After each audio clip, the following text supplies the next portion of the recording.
All right, folks, today we're going to talk about Learning the Trade and Ethnography by Beaufort. It looks at writing in the workplace.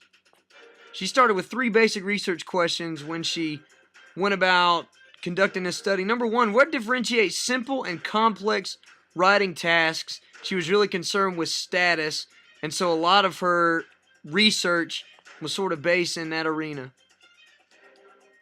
Number 2, how are social roles defined? What determines writers' social roles in a particular community when you pool all of these individual talents together to sort of make something happen?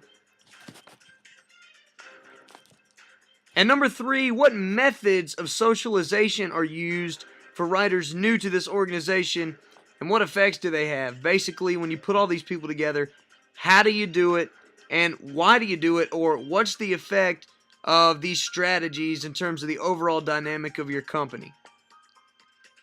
The way they went about selecting subjects, she selected 2 newcomers to the organization, Pam and Ursula. They were referred as good writers with a wealth of material by their superiors. They were also recent college graduates, which is a very interesting demographic choice that was made in the study.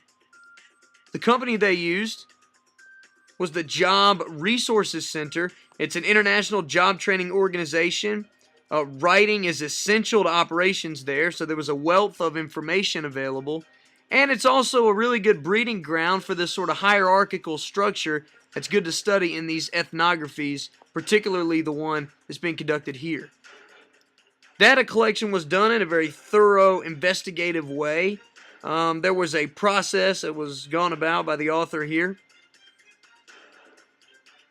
One of the main facets of this data collection process was weekly informal interviews. Got a lot of information from Pam and Ursula and the other members of the study that were sort of just there, that didn't factor into the analysis. And there was also triangulation that took place. A lot of interviews between superiors and employees, from employees and the data that was available. So triangulation was used very effectively to be able to make sure that this thing went smoothly.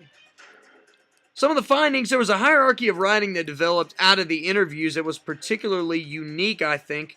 Brigitte, Pam, Selma, Ursula, and then a field of experts were all pooled, and they came up with this hierarchy of writing. Fundraising was first. That's like your grant proposals and things like that. Then political maneuvering, which would be emails to sort of try to get support for certain projects and things of that nature. Board minutes, which would be more internal for the superiors, the people leading the board. Press releases, which would go out to the public, and then internal documents, your memos and things like that, interoffice communication type things. So it was a very interesting hierarchy of writing that developed. There was also a hierarchy of jobs. It was a little bit of a jumbled mess, and I'll explain more about that in a minute, but there were certain jobs that came about here that were very clearly defined. You can see these here: observer, reader researcher, clerical assistant, document designer, proofreader, grammarian, editor, ghostwriter, co-author and author low status, co-author and author high status, inventor, coach, and negotiator. All these are spelled out in the report. We don't really have time to go into it today. But I thought it was very interesting that all of these different positions go into what makes this happen. It's a very important part of the process to be able to break down who does what job and when. Based on this information, there was a final analysis that took place, and there were 2 major facets of this. Number 1, there was blended responsibility. In other words, not everybody did the same job all the time, so that was a very important thing that came out of the study.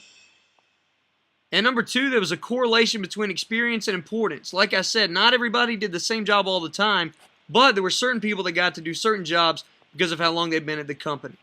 I thought this was an effective ethnography that made great progress toward answering some of the questions posed.